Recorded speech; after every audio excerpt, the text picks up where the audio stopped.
Hello everyone, Dan again from climbingarborist.com.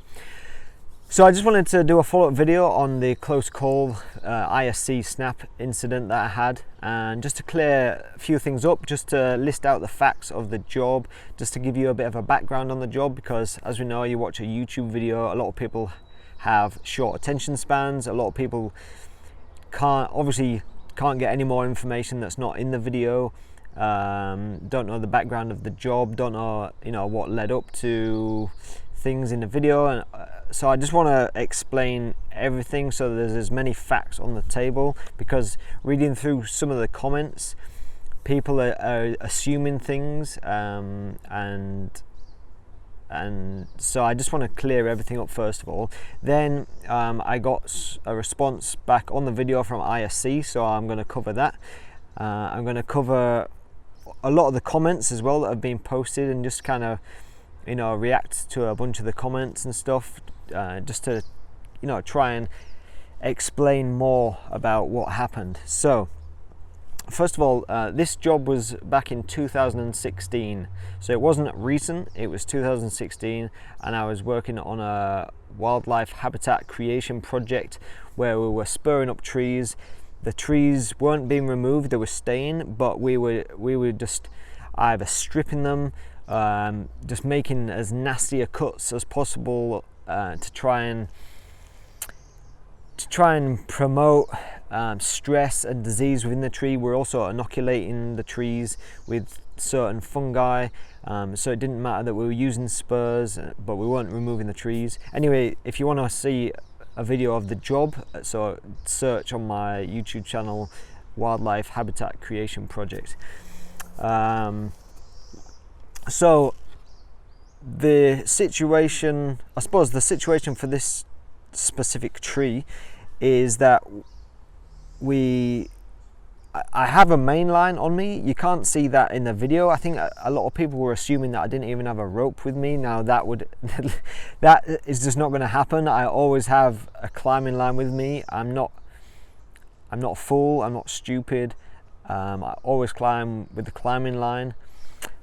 But because this was the initial ascent to get up to the first branch, I was only spurring on with a single lanyard around me. Now, the 2020 climber that I am, I would have my main line around the stem as well, because I've done it enough times now, and I know that the technique and everything that I have, especially because I'm not climbing huge trees, is that it doesn't really get in the way or make it much more awkward than using a single lanyard.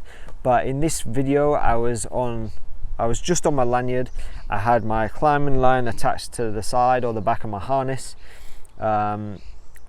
This is actually how different of a I can see the differences in my climbing style, is that I was actually on my side Ds, and for probably the last couple of years I never ever used my side Ds apart from just like storing the lanyard. I always use the lower Ds. Anyway, so I'm ascending up on my spurs, initial ascent. The first branch is probably 35 feet up. Now, all the trees that we did in this project, we would spur up, and a lot of the trees had low branches at 15 feet, 20 feet. This was probably one of the cleanest stems, and it was about 35 feet up.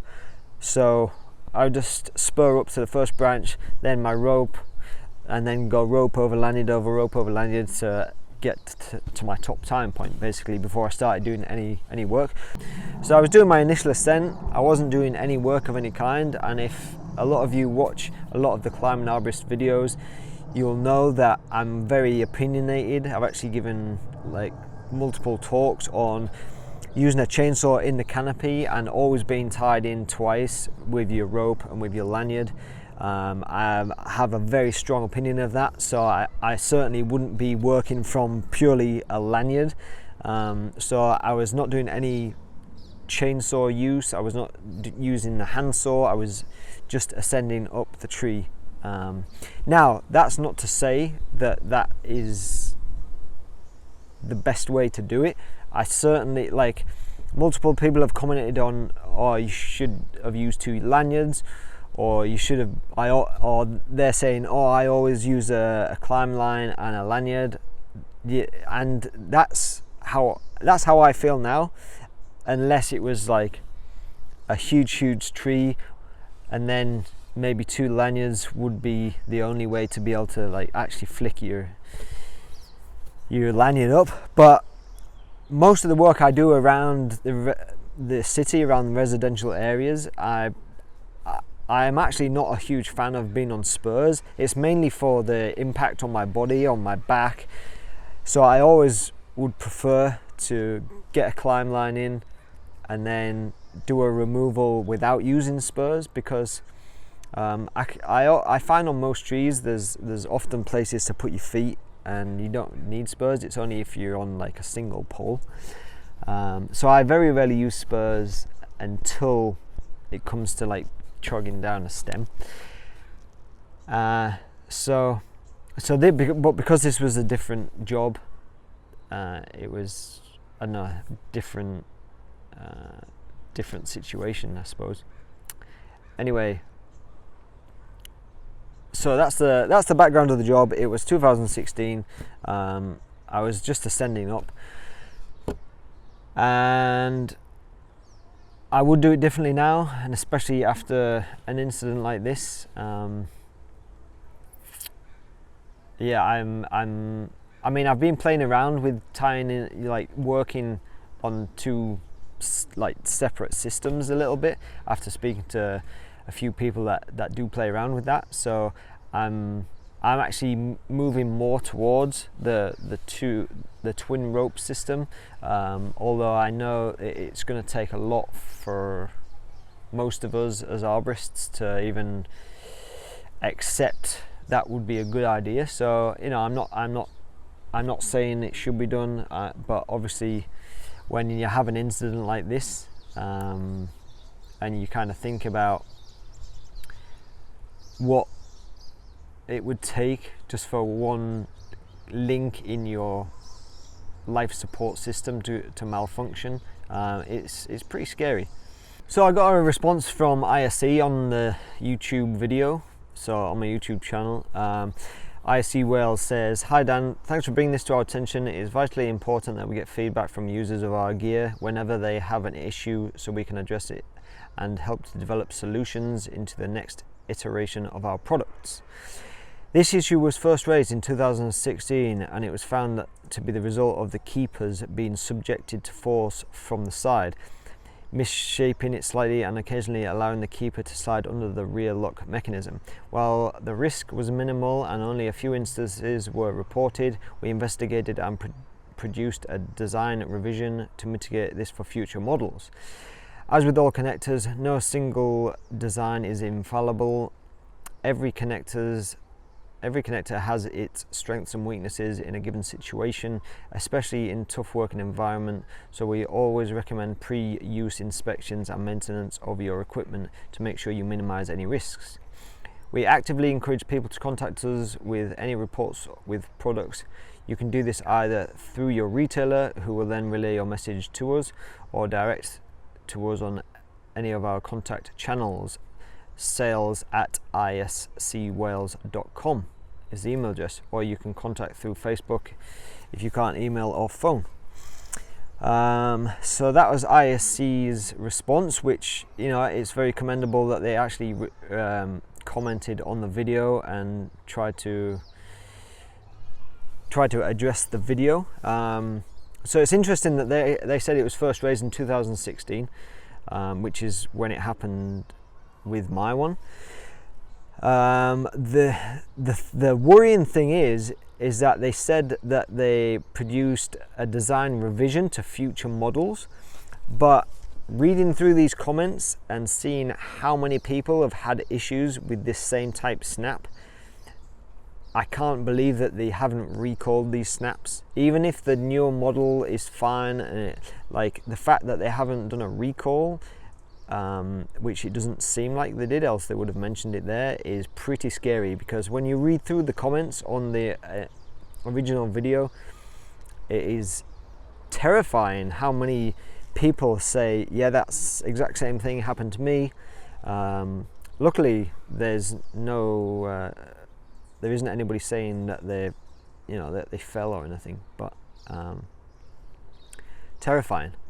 So there've been many comments, over 200 comments, and one thing that pops up quite a few times is people are saying, well, surely it didn't open on the way up, it was already open and you didn't check it was closed properly. And there's a good possibility there that I didn't check that it had actually closed on the D-ring. Now this was 2016, and I remember when it happened that I didn't even think back at the time, or was that actually closed, or did it come open while I was climbing? So I don't know. It's hard to imagine that it would come open while climbing, although if it hadn't have closed properly, the gate might have looked closed, and then it might have pushed open again. I don't know. So I feel like there's probably a big part of it that's down to me, that I didn't. First of all, like if I'd have done like gear inspection in the morning, would I have found a problem? Possibly. Although a lot of you, especially the people that have had this happen with them, is that it's actually sometimes quite hard to replicate it happening, even if you try and do it. So I don't know if I'd have done like a thorough gear inspection in the morning, and if I'd have been able to make it happen, and then I could have like put it out of commission.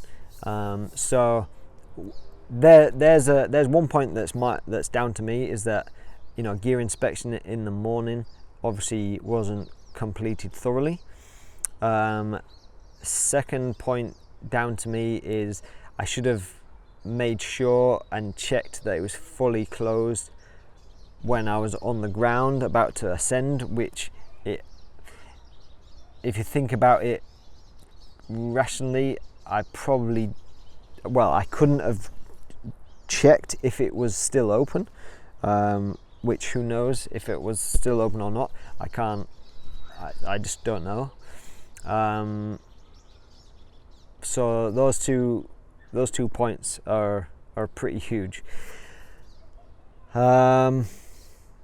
Okay, next point is, and this is what's the most worrying thing about all of this, is how many people have commented to say this exact same thing has happened with this exact same ISC snap. And if I were ISC and I read through these comments, then I would take these things out of commission. I just, surely as a manufacturer, you don't want any fatalities on your hands or any serious injuries, and you would take the hit on the recall, the cost of the recall. But I don't know, they obviously have their safety stops in place, and who knows what that is, but it seems strange. Well, if you were to read all these comments anyway. So I've got a copy here of the Z133 ANZI standards, which is the tree work standards, arboricultural operations. I'm just going to read out this because so in Canada, a lot of our work safe regulations refer back to the ANZI standards. Obviously North America, the ANZI standards are the standard for safe work practices for arboriculture. It's different everywhere. So obviously in the UK now you have to be tied on with 2 separate time points permanently, full stop, no ifs, no buts. Even when you're switching over like time points or something, you always have to be tied in twice, then even put a third tie in to take one of your time points off, so you can never be on one line. But reading the ANZI standards, it's a bit of a grey area. for what I'm about to talk about. So we know that we only have to be tied in once when moving around a tree. We only have to have that one main tying point. But when it comes to spurs, it's a bit of a grey area. So I'll read you what it says. So 8.1.20. The arborist shall be secured at all times while ascending the tree, including when using climbing gaffs spurs. The arborist shall be tied in once the work begins and shall remain tied in until the work is complete and he/she has returned to the ground. The arborist shall be secured when repositioning the climbing line. So now 8.1.27. Arborists working from a stem or spar without a suitable natural crotch shall select tying points or a tie-in method that positively prevents the climbing line from sliding down or up or off the stem during climbing operations. Placing a climbing line around the stem in an area without a lateral limb is not acceptable unless the climbing line is cinched or choked around the stem or runs through a double wrapped or adjustable false crotch, which is secured cinched around the stem. The tie-in point shall be able to withstand forces being applied during pruning/removal operations. So at the beginning of that paragraph it says arborists working from a stem or spar. So the term working, does that mean once you're actually doing any kind of pruning or cutting, moving around the tree? It's kind of, that's the grey area point, because I suppose it's never really been brought to my attention before. I was obviously aware that if ever you're doing any piecing down, any work with a chainsaw, you should always use a cinching method of your main climbing line, so that if in the case of emergencies you slip, you cut yourself, then it's going to cinch around and you can exit the tree. I've never been told that any movement up and down a spar pole, you always have to have two lines, one cinching line and one a lanyard. So I might be interpreting this completely wrong, but because that was my initial ascent, I wasn't under the impression that I had to have a cinched climbing line and a lanyard for the initial ascent, but maybe I'm completely wrong. So I need to get some clarification on that, really. Yeah, so that's as it's written in the ANZI standards. But like I said at the beginning of the video, with most of the trees that I do, if ever I'm doing an ascent up a tree, it's usually small to medium sized trees where ascending two lines up the tree in that spurred in that configuration is not an issue. So that is how I do my work practice now. It wasn't when I was on this job in 2016. So I have definitely changed, and that mitigates that risk. And yeah, I'm very thankful for everybody who commented, saying that they were glad that I didn't fall and seriously injure myself and that kind of stuff. So I appreciate all those comments, and hopefully me making these videos and sharing this information with everybody, and getting this message across, will help prevent this happening to other people. I'll run through a few of these comments and kind of see if I can respond to a few. Comment from Matt Posey. The exact same thing happened a few times to me while using that snap. Luckily it never happened while in use as a primary tie-in. I've had to smack the front of the snap handle to try and free it up. JB Holdway. I had that happen once temporarily. I've read several cautions about that happening to others. I've never liked the ISC triple snap for that reason. I favour the ISC double snap, plenty secure for me. Old safety habit of mine for years. Feel it snap, hear it snap, see it snap. Thanks JB for that one. So this one's from Joshman. I've had those same snaps not close a good handful of times. I believe in my case it's from whipping them around large trunks and not catching them. They bash off the trunk and sometimes takes a few more times before I finally catch it. Never has it come off the D-ring for me, but I noticed immediately if it didn't close. Same thing where the small lock gets wedged under the rear locker. May sound crazy, but that's not a deal breaker for me. I love these snaps, so lightweight and easy to use. I have 3 of them. One of 3 was the one that malfunctioned, and it was the oldest one they used. Maybe ISC can keep the same triple action but tweak the design. Yeah, that seems weird to me, that you like it so much that you're willing to kind of proceed with something that's potentially unsafe. This one's from the Tool Nut. I bought an ISC 3-way locking swivel snap when I was starting out. It had a habit of sticking in the open position. I copped it one day on a rec climb. I was practicing for my climbing at CSE assessment. I was in the middle of a changeover when I spotted it. I had to bang it off the tree to free it up. I got home and pinched the wings on the secondary lock with the vice grips just enough to stop the primary lock from getting jammed underneath. I've been using it ever since and has performed flawlessly. This one from Kevin Sipler. A company I worked for issued these snap locks and had the same problem with them. Our loader inspector and equipment issuer filed a complaint with ISC and they removed the snap locks from the company. I still have a personal one for my own kit and find myself constantly checking it for malfunctioning. This one from Chi.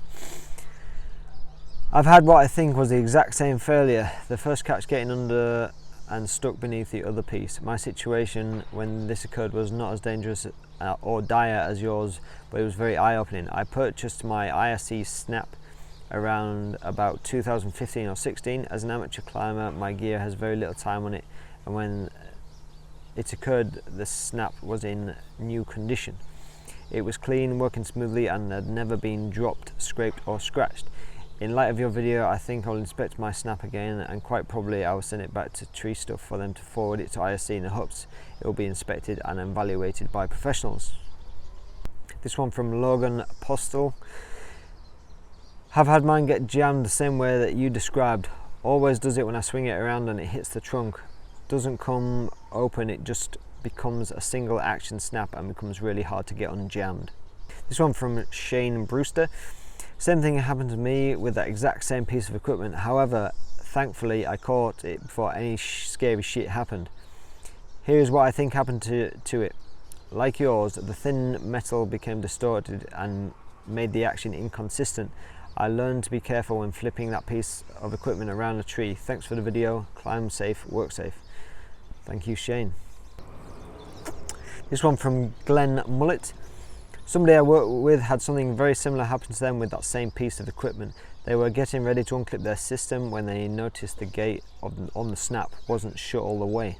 Thank you all for watching, and I hope you have not hated my rambling so much. I just thought I needed to make a follow-up video. So thanks a lot for watching. Cheers.